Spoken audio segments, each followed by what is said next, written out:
Well, hi, folks. Welcome back to Racin-n-Braisin. I am CJ on location coming at you with a special Sunday morning pick video. Yes, as you can see next to me is my wonderful mother. Say hi to everybody in YouTube land, Mom. Hi, everybody. So we are having a little special send-off weekend here in Maryland and all getting together with family and friends. So we wanted to give you guys a special episode on how we go about doing our picks. This is actually what we do every Sunday morning. We get on the phone with each other and talk about what we're thinking about for our picks in our regular season competition. So we're giving you guys the inside look on how we do this.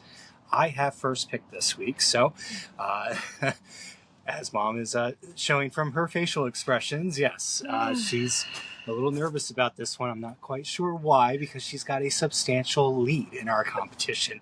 Well, yes, I want to keep that lead. She's up by 45 points right now. That's right. So, pick time. The way we normally go about this is kind of hem and haw about it.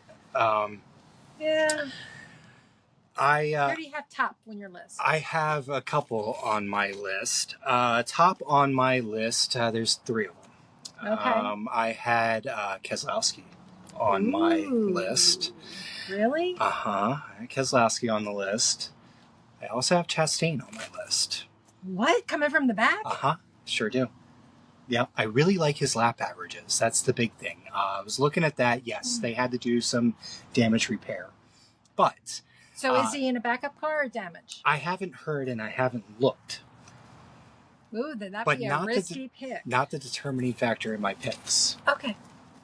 Third one on my list, and this is the one I'm going with. Uh-oh. Give it to me. Allmendinger.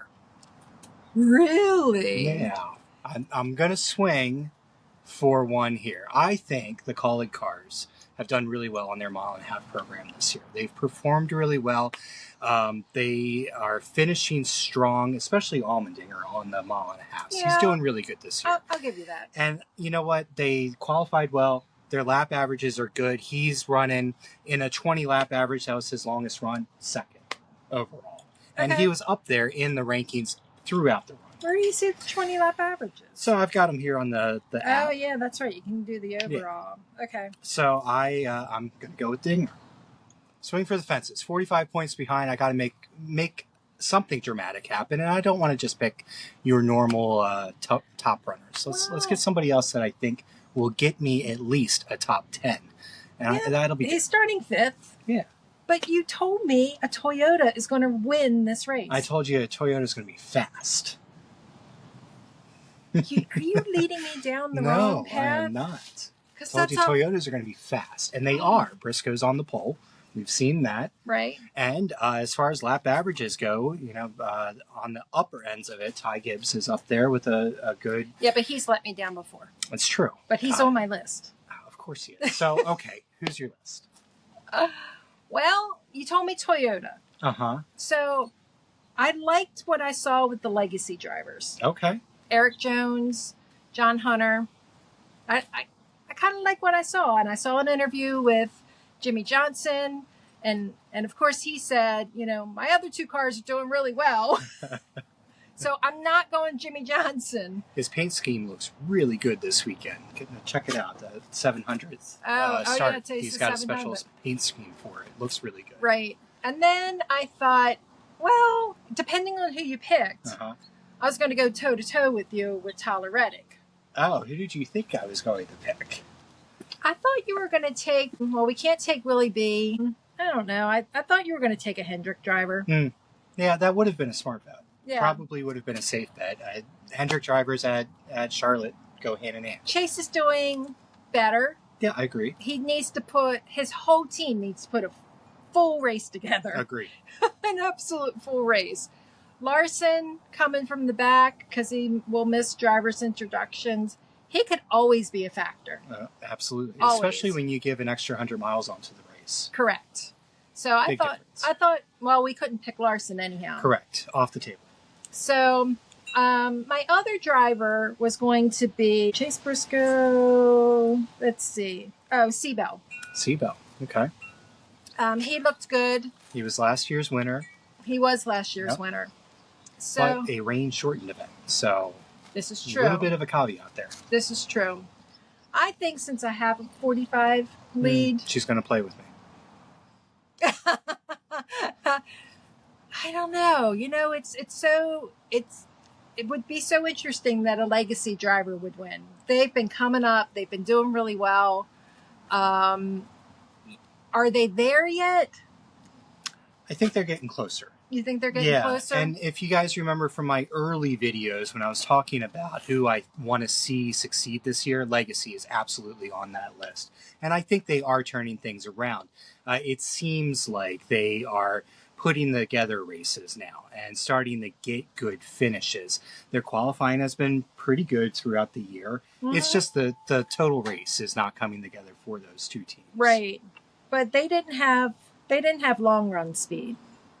No, I did see Jones. It started creeping up there when you got into the 30 lap averages, but there were only about 10 cars that did 30 laps or more yesterday. Okay. Well, I'll swing for the fence.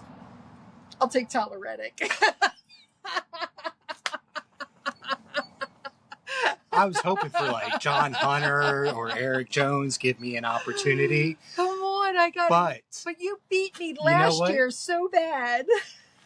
I've said this in a couple previous videos recently. I don't think 2311 is performing as well as they should be.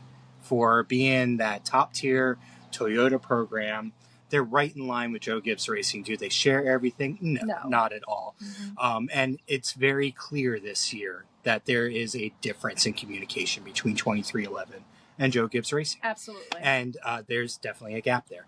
I don't think that 2311 is meeting the expectations that have been set for them. So I swung for the fence. I think that is a solid swing. Okay, there. So who do you have again? So I've got Dinger. I got Reddick. All right. Well, we'll see how it plays out, guys. Be sure to look out for tomorrow night's video. I'll be back home, back in my studio, and put together a nice review for you guys on what we saw this weekend. As we're recording this, the Indy 500 is going on right now and slightly delayed by weather. My prediction of AccuWeather being on the money was off.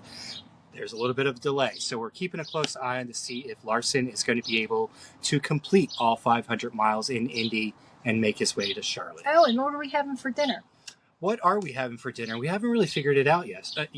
We had steamed crabs yesterday, which was fantastic. Maryland favorite. If you guys aren't from Maryland, you don't know, and we're not sharing. I think we'll do a taco bar. We have that sounds really good. Crowd tonight, and we have some leftover steamed corn. We could do a corn salsa. Sounds fantastic. Yeah. Like I said, guys, keep an eye out for tomorrow's video so you know the results of our regular season competition. Be sure to like, subscribe, leave a comment below. Let us know what you guys are doing for Memorial Day weekend and your menu. Thanks again for joining us here with my special guest, Mom, and we'll see you again. Thanks, guys. Bye, guys. Bye.